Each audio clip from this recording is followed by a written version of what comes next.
Before we start, please make sure to like, subscribe, and share this video with your friends and family. Also, can you please tell me from where and what time you're watching? Thanks. I had no idea when it all started, but now I can't stop thinking about it. The fear, the strange feeling of being watched, it haunts me. It was just another routine evening. I'm a woman who lives alone, works a 9-to-5 job, and enjoys cooking as a way to unwind after a long day. There's a Walmart just a mile from my apartment where I pick up fresh ingredients. It's convenient, the prices are good, and it's become part of my daily rhythm. But lately, that rhythm has been broken by something or someone who still makes my skin crawl when I think about them. It started innocently enough about a few months ago. I was shopping for groceries like I always do around 3 or 4 p.m. just after work. The produce aisle was quiet, the soft hum of the store almost peaceful. A Walmart employee greeted me with a chipper hi. I didn't think much of it. Employees are always friendly, right? But then I saw him again. The same guy, same smile, a little too eager this time. He was tall, bald, with a short dark beard. He casually asked how my day was going, and we made small talk for a few moments before I moved on. Nothing odd at first, but the next time I went in, he was there again. And the time after that. Each time he'd greet me with a smile, ask how I was, and strike up a conversation. It felt almost like a pattern. He was friendly enough, but each conversation felt just a little too familiar. Then it escalated. His questions started to get personal. "What do you do for work?" he asked one day. "Where do you live?" Another time he asked if I was coming from work. I started to feel uncomfortable. Was this just a friendly employee, or was something darker going on here? I tried to shake off the unease. He was just being friendly, right? Maybe I was overthinking it. But the next time I was there, things took a turn that would stay with me forever. It was a normal trip, until it wasn't. After the usual small talk, he asked me for my number. I declined politely, saying I wasn't comfortable giving it out. And that's when it happened. His entire demeanor changed. The warm smile faded, and in an instant he turned and walked away, abruptly, without another word. I felt a chill sweep through me. There was something about the way he left, so suddenly, that made my heart race. Something wasn't right. I quickly grabbed the rest of my groceries and headed to the checkout, trying to push the unease from my mind. But when I got to my car, the world seemed to stop. He was there, sitting in a car just a few spots away from mine, watching. At first, I told myself he was just on a break, but something inside me told me to trust my instincts. I got in my car and drove off, but as I glanced in my rearview mirror, I saw him. He was following me. I turned onto the road that led to my apartment, my heart pounding in my chest. I checked the mirror again and again, hoping he would turn off, but he didn't. He followed me, car after car, turn after turn. The familiar streets of my neighborhood no longer felt safe. I knew my apartment complex was a small private area. There was no way he lived there. I panicked. I kept driving, hoping to lose him, but no matter where I went, his car stayed right behind me. My hands gripped the wheel so tight my knuckles turned white. I had to think fast.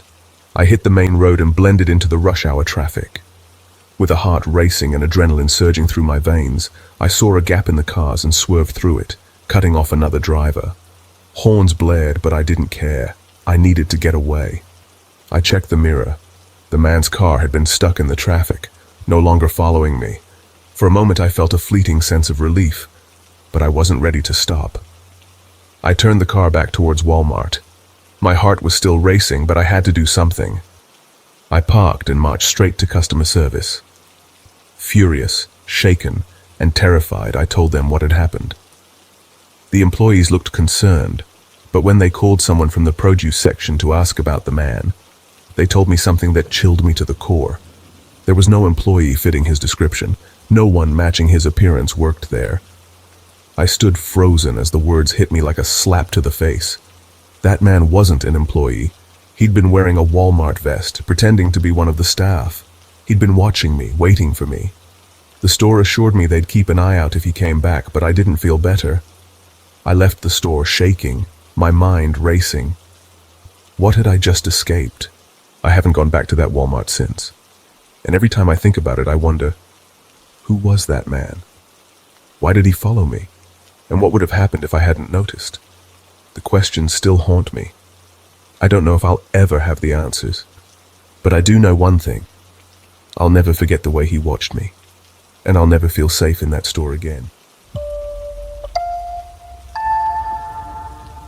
It was just another ordinary evening, the kind that blends into the humdrum of everyday life.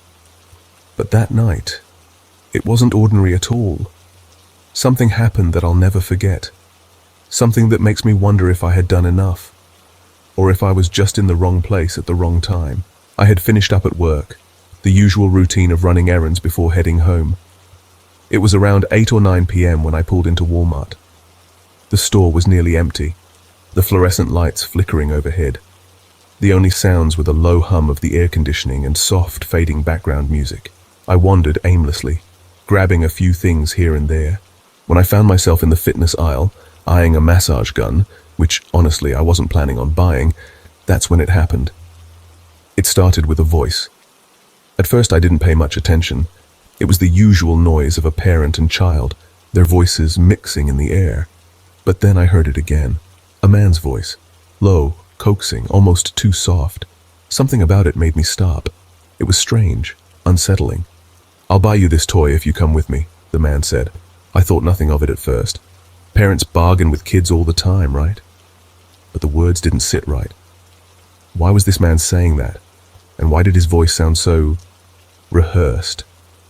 Then I heard the next words that made my stomach drop. "Your mom said it's okay." I froze. I've never heard a father talk like that.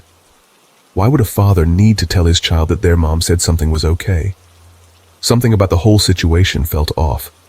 It wasn't just the tone of his voice, it was everything. The way he spoke, the way he didn't seem to be in any hurry, the way the little girl was so quiet.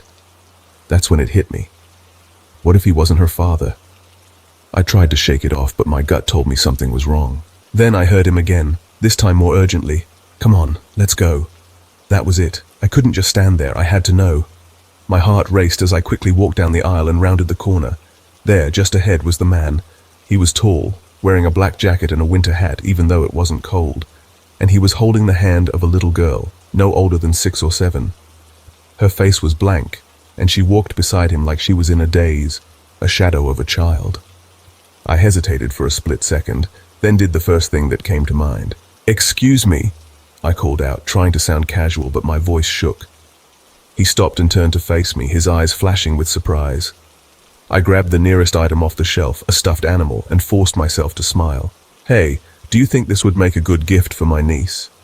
The man's expression flickered, a mix of annoyance and confusion, but he didn't say anything. "Is that your daughter?" I asked, trying to sound innocent, though every part of me screamed to run.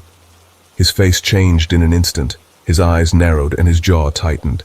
No, I'm just watching her for a minute, but we really need to get going." He tugged at the little girl's hand and started walking briskly away, not even glancing back. Something in my gut twisted. It didn't add up. If she wasn't his daughter, why was he so desperate to get away? But what if I was wrong? What if I was imagining things? Before I could make up my mind, I heard it. A soft, frantic cry. "Sarah, Sarah," my blood ran cold. That was the little girl's name. I didn't think, I just moved. My feet carried me down the aisles toward the sound, my heart thumping in my chest. I found a woman, her face pale and frantic, eyes wide with panic. "Is Sarah your daughter?" I asked, my voice barely above a whisper. She nodded, her breath hitching. "Yes, have you seen her?" I swallowed, my throat dry. "I think she's with a man. They might be headed for the front." Without a word, we both sprinted toward the exit. My mind raced. What if we were too late? What if she was already gone? When we reached the front, I saw them. The man was at the self-checkout, paying for a toy. The little girl stood next to him, her face blank, almost like she was in a trance. The woman screamed her name, her voice breaking through the silence. "Sarah!" she cried, and the little girl's head jerked up. Her eyes locked on her mother's, and a wave of relief washed over her face. But the man's face, his expression twisted into something dark.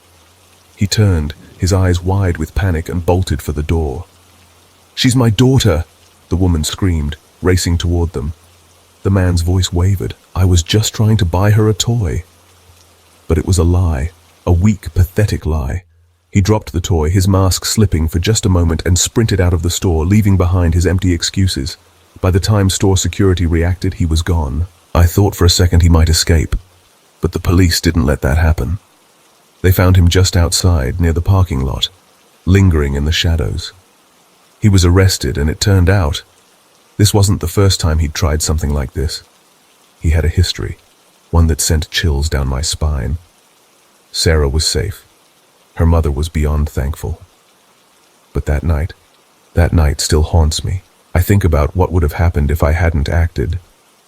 What if I had just walked away, minding my own business? What if? Some nights the what ifs keep me up. Have you ever had that feeling? The one that grips you, creeping up your spine, making the hairs on the back of your neck stand up. That chill that tells you you're not alone. Imagine feeling that way, but in a place you should feel completely safe. Bright fluorescent lights overhead, cameras on every corner, security guards walking the aisles. A store that's open 24 hours a day, always bustling with life, always filled with people. Now imagine this, the stillness of the night, and you realize someone is watching you, not because they need to shop, not because they want anything you're offering, but because they've been waiting for you. This was the night I learned that even in the most well-lit, seemingly secure places, darkness can find its way in. And sometimes, it's watching you from the shadows, waiting for the perfect moment to strike. It was 2014, back when many Walmart stores were open 24 hours. I'd just finished a grueling shift at work, a shift that dragged on for hours longer than expected. By the time I clocked out, it was nearly 3 a.m., exhausted, starving. I realized there was nowhere else to get food. All the nearby restaurants were closed, and I wasn't in the mood for greasy fast food. So I pulled into the Walmart near my house. It was a quiet place at that hour, nearly lifeless. A few employees were restocking shelves, but it felt eerie. Like the store itself was asleep, and I was the only thing moving. I parked, the emptiness of the parking lot giving me a strange feeling. I shrugged it off. Just my tired mind playing tricks on me, I thought. After all, this was Walmart. Nothing bad could happen in a place like this, right? But as I walked through the automatic doors, that nagging feeling crept back. Something was off. The store was almost deserted. The lights flickered overhead, casting long shadows across the empty aisles. A few workers pushed carts down the aisles, their heads down, their movements robotic. I grabbed a snack, but my mind wasn't on food. It was on the strange sensation that I wasn't alone. Then I saw him. He was standing at the far end of the aisle, partially obscured by the shadow of his hood. A tall, lanky figure dressed in a black Adidas hoodie. His posture was stiff, almost unnatural, and his eyes were locked on me. I could feel them on me, even though his face was mostly hidden. Why wasn't he shopping? Why was he just standing there, staring? I tried to shake it off. Maybe he was just another shopper, but the feeling gnawed at me. Why wasn't he moving? Why did it feel like he was waiting for something?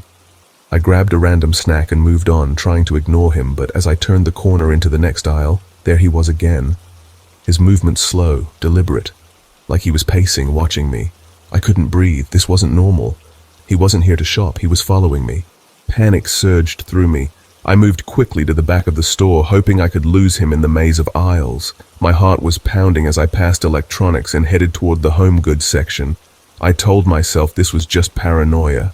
But no matter where I went, he was there, always just out of sight, always lingering. What did he want? I couldn't take it anymore. I decided to make a run for the front and get out of there. I walked straight to the checkout lane, trying to seem calm. But my voice trembled when I spoke to the cashier. "There's a guy following me," I said. "It's really freaking me out." The cashier glanced over to where the man had been, but he was gone. She gave me a half-hearted smile, the kind that didn't reach her eyes. "Thanks for letting me know," she said softly. "That is weird." I paid quickly, my nerves frayed, and headed for the door. As I stepped outside, I scanned the parking lot, hoping he wasn't out there. The lot was quiet, almost too quiet. My car was parked further away than I liked, but not far enough to feel truly isolated. I gripped my keys in my hand, ready to defend myself if I had to. I told myself it was all in my head. I reached my car, unlocked it, and just as I was about to get in, I froze. A figure was charging toward me. I didn't have time to think. My heart stopped, my breath caught in my throat, and for a moment I couldn't move. Why was he running? What did he want? My instincts kicked in. I slammed the car into gear and hit the gas. My tires screamed as I sped out of the lot, eyes wide in the rearview mirror, watching him chase after me, his body disappearing as I turned onto the main road. I didn't stop driving for miles. The adrenaline coursed through me. My hands were shaking, my breath uneven. Who was that man? Why was he following me? And most importantly, what would have happened if I hadn't gotten away? To this day, I still wonder if I narrowly escaped something terrible. I wonder what might have happened if I had hesitated, if I hadn't been quick enough.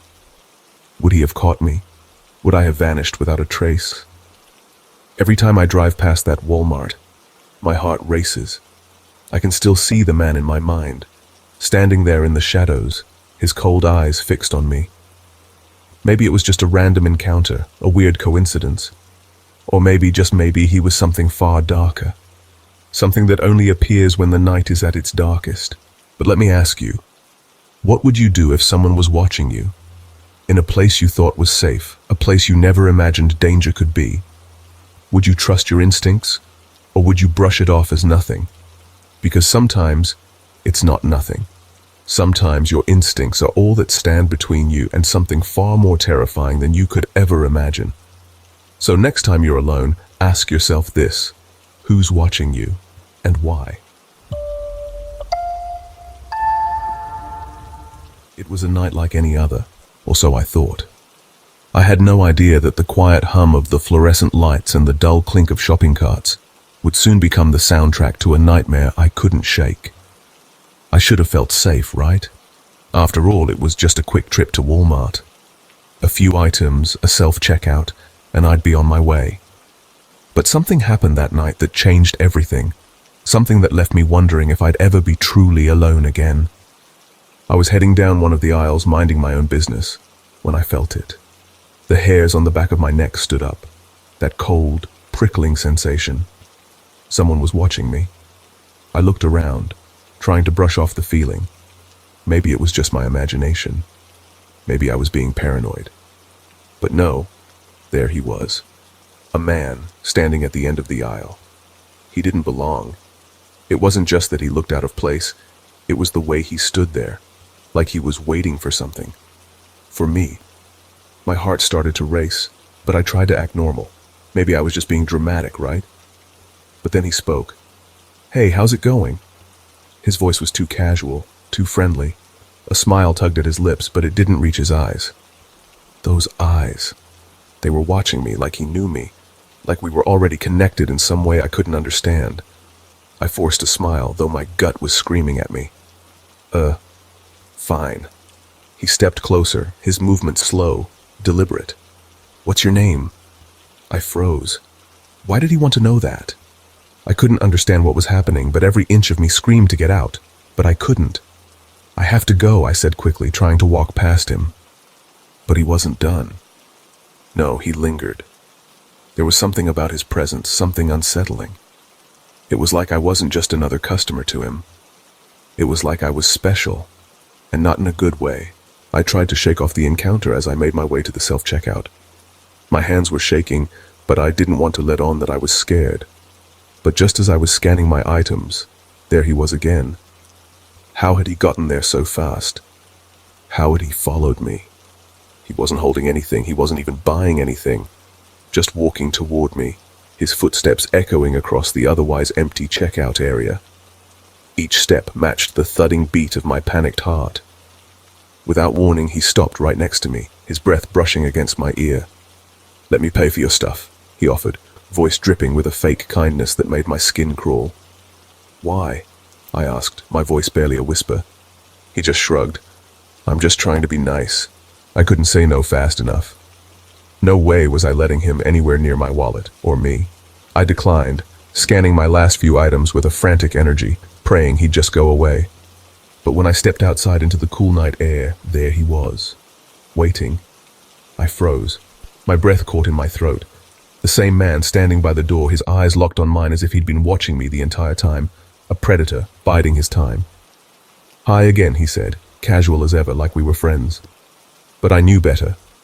I wanted to run, to get to my car and drive as fast as I could, but I didn't want to seem scared. So I forced out a weak hi, trying to pass him without looking like I was about to lose my mind. And then, in the most chillingly casual tone, he asked, "Do you want to come over to my house?" His words felt like ice, freezing me in place. Why would a stranger, someone I had spoken to for less than 2 minutes, ask me that? I had barely been able to process his first question, and now this.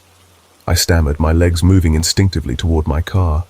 But he took a few steps, following me like a shadow.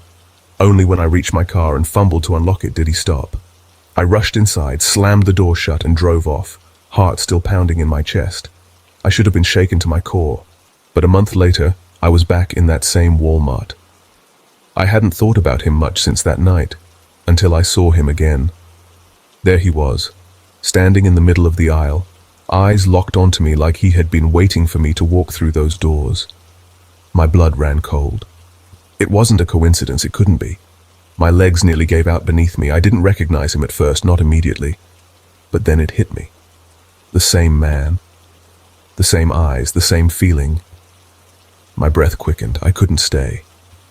I turned away, hoping to lose him in the store, but every time I thought I was safe, I would see him again.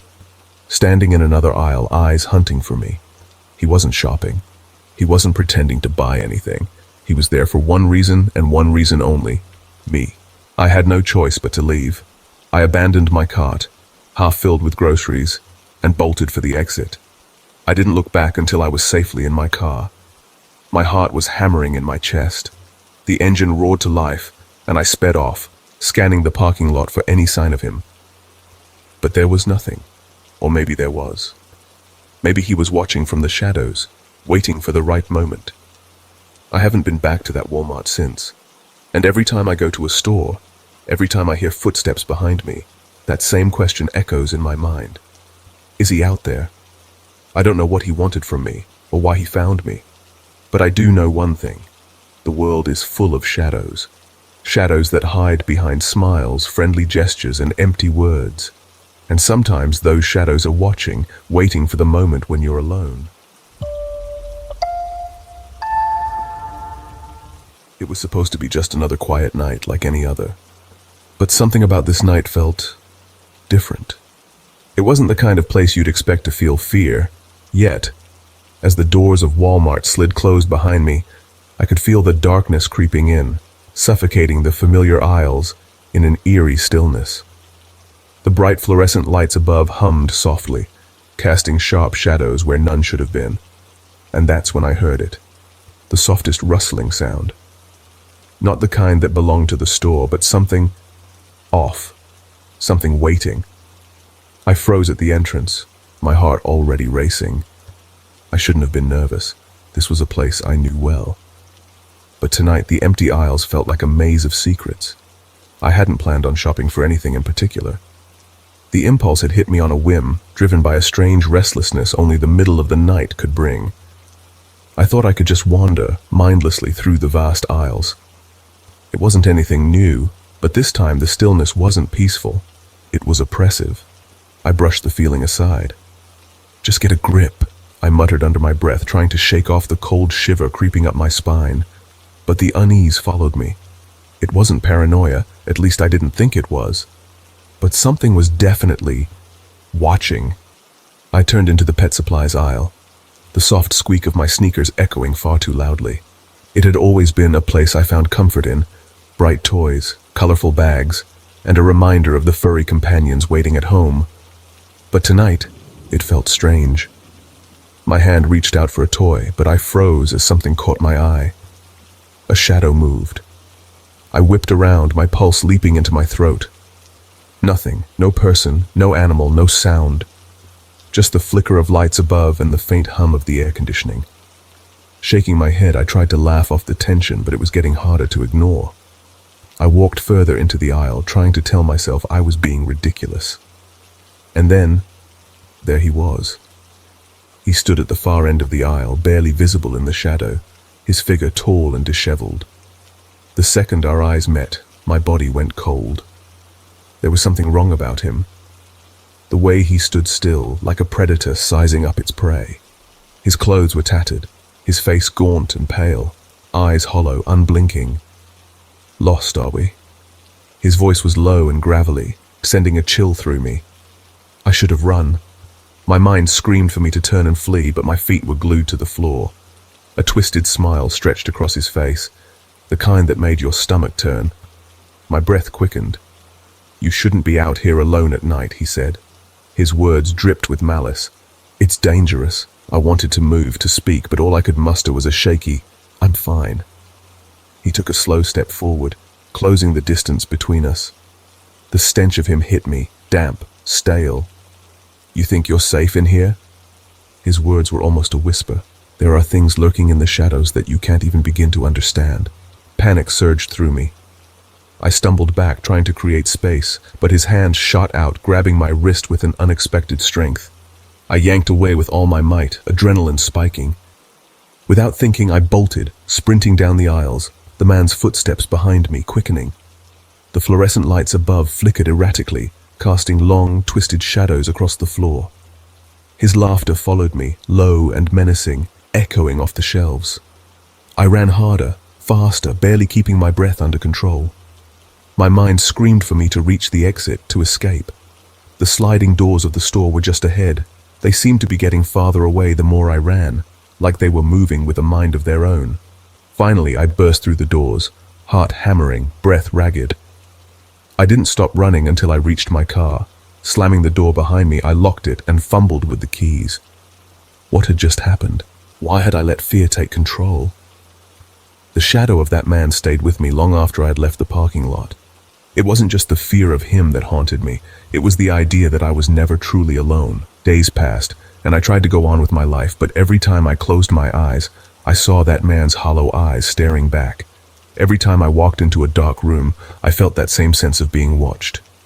I turned to online forums, hoping to find answers, maybe even to ease the anxiety gnawing at my chest. To my surprise, I wasn't alone. Countless others shared stories of eerie encounters, of things that shouldn't be, of shadows that followed them home. And with each story, I felt a strange camaraderie. But there was still one question lingering, unanswered. What had happened that night? Months went by, and the terror dulled into a dull ache. I thought I had moved on, until one night when I couldn't ignore the feeling any longer. I had to go back. I had to know. I gathered my courage, grabbed a flashlight, and drove back to that Walmart. The night air felt heavy as I parked in front of the store, its lights flickering above me like they knew I was coming. I hesitated at the door, gripping the flashlight with white knuckles. What if the man was still there? What if the store had changed since that night? I stepped inside, the familiar smell of cleaning supplies and stale air filling my nostrils. The aisles were empty, silent. The shelves loomed like towering sentinels in the dark. I made my way to the pet supplies aisle, the place where everything had started. It felt wrong. Everything felt wrong. The shadows seemed longer now, more oppressive. I turned off my flashlight and let the soft ambient light guide me through the aisle. Was this foolish? I felt it, the same feeling creeping up my spine, that sense of being watched. And then a noise, a rustling sound from the far end of the aisle. I spun around, my heart in my throat, but there was nothing, just the faint hum of the air conditioning. And then I heard it, a voice, a whisper. "Help me." I froze, a chill crawling down my spine. The voice was faint, desperate, but real. I wasn't imagining this. I could hear it again. "Help me," I called out into the darkness. "Who's there?" The aisle remained silent. My body screamed to leave, but my feet didn't move. Something deep inside me couldn't walk away. I moved down the aisle, my every step weighed down by dread. The voice came again. "Help me." I was close now, just around the corner. My breath caught in my chest as I reached for the shelf, my pulse pounding in my ears. And then it stopped. No voice, no sound, just the cold emptiness. The aisle stretched out before me, silent and still. I had been chasing nothing. I didn't know whether to laugh or cry. Had I awakened something worse than the man who'd haunted my nightmares? Or had I simply been chasing ghosts all along? As I left that aisle, I understood something. It wasn't the man who haunted me. It was the darkness within myself. The fear I had never faced. I walked out of Walmart that night, no longer afraid of the shadows. Sometimes the real horror isn't what's lurking in the dark. It's what we refuse to face in the light.